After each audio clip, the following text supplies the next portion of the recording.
Bismillahirrahmanirrahim. Assalamualaikum warahmatullahi wabarakatuh. Sahabat yang beriman, ghibah secara tak sadar banyak orang sering melakukannya. Padahal dosanya sangat besar dan bisa mendatangkan ancaman siksa kubur di akhirat.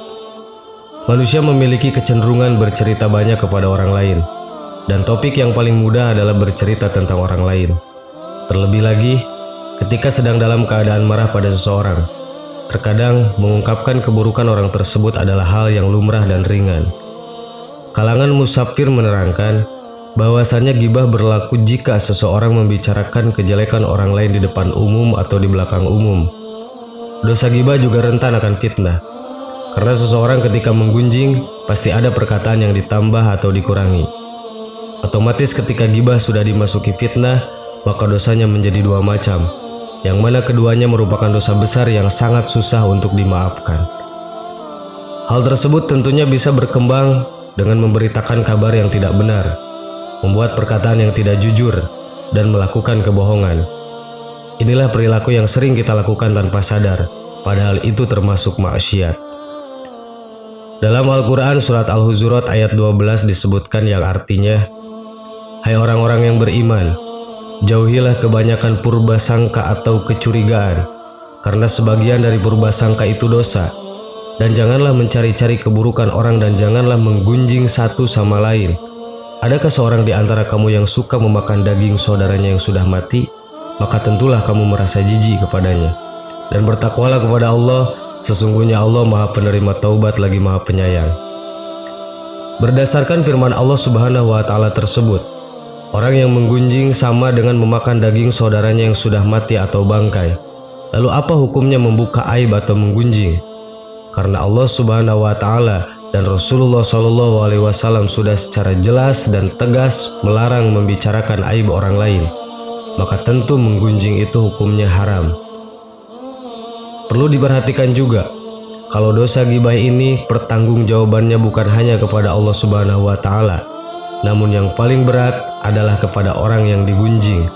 Akan sangat beruntung jika orang yang kita gunjing tersebut memaafkan perbuatan kita.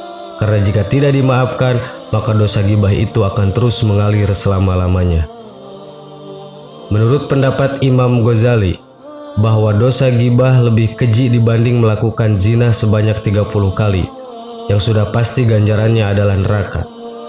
At-Tabrani pun mengemukakan pendapatnya, bahwa dosa ghibah itu diharamkan karena di dalamnya ada pertengkaran setan dan niat baik manusia. Sebagian besar manusia membicarakan orang lain pasti tentang keburukannya, maka orang tersebut sudah dikendalikan oleh setan. Rasulullah SAW sudah menyatakan bahwa dosa ghibah lebih berat daripada dosa zina. Al-ghibatu asyaddu minaz zina, yang artinya ghibah itu lebih berat daripada zina. Seorang sahabat bertanya, "Bagaimana bisa ya Rasulullah?" Rasulullah SAW menjelaskan, seorang laki-laki yang berzina lalu bertobat, maka Allah bisa langsung menerima tobatnya. Namun pelaku ghibah tidak akan diampuni sampai dimaafkan oleh orang yang digibahnya. Hadis riwayat At-Tabrani. Berikut beberapa dalil tentang haramnya ghibah dan bahayanya ghibah. 1. Allah Subhanahu wa Ta'ala telah berfirman, "Sesungguhnya orang-orang yang ingin agar berita perbuatan yang amat keji itu tersirat di kalangan orang-orang yang beriman, bagi mereka azab yang pedih di dunia dan di akhirat. Dan Allah mengetahui sedang kamu tidak mengetahui." Quran Surat An-Nur ayat 19. 2. Di dalam sunnah Abu Daud tercantum sebuah hadis yang diriwayatkan dari jalan Aisyah. Beliau berkata, "Wahai Rasulullah, cukuplah menjadi bukti bagimu kalau ternyata Syafi'ah memiliki sifat demikian dan demikian." Salah seorang periwayat hadis menjelaskan maksud ucapan Aisyah bahwa Syafi'ah itu orangnya pendek. Maka Nabi SAW bersabda, "Sungguh engkau telah mengucapkan sebuah kalimat yang seandainya dicelupkan ke dalam lautan niscaya akan merubahnya." 3.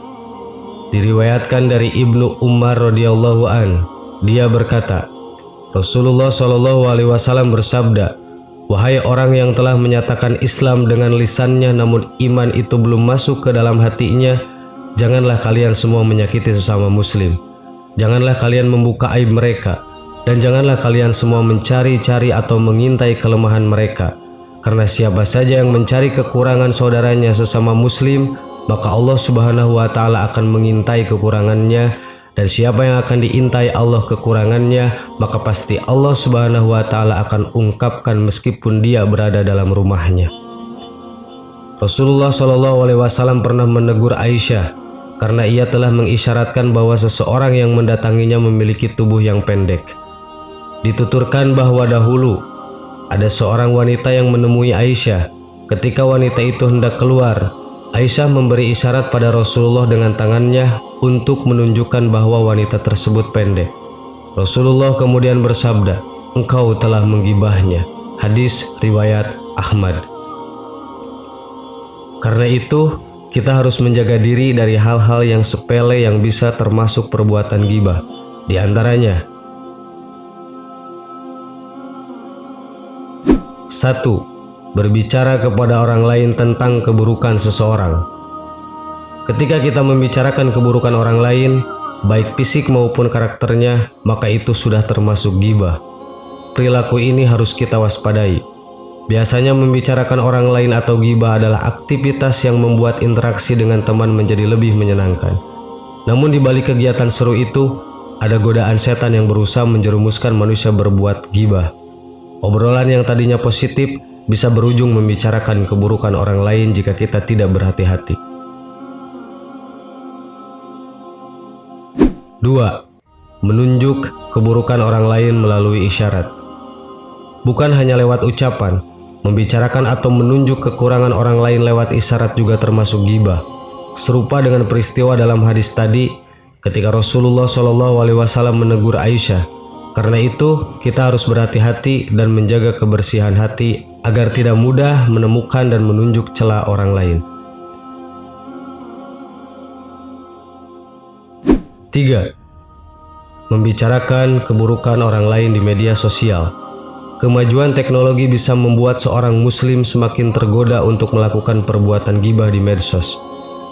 Misalnya, dengan melakukan ghibah di kolom komentar sebuah cerita. Sahabat yang beriman, semoga Allah Ta'ala memberikan taufik kepada kita semua agar kita terjauhkan dari dosa yang bernama ghibah. Betapa banyak manusia yang terjerumus ke neraka disebabkan mereka tidak mampu menahan lisan mereka dari ghibah. Lebih-lebih di zaman yang penuh fitnah saat ini. Hanya kepada Allah Ta'ala kita meminta pertolongan. Wallahu a'lam. Assalamualaikum warahmatullahi wabarakatuh.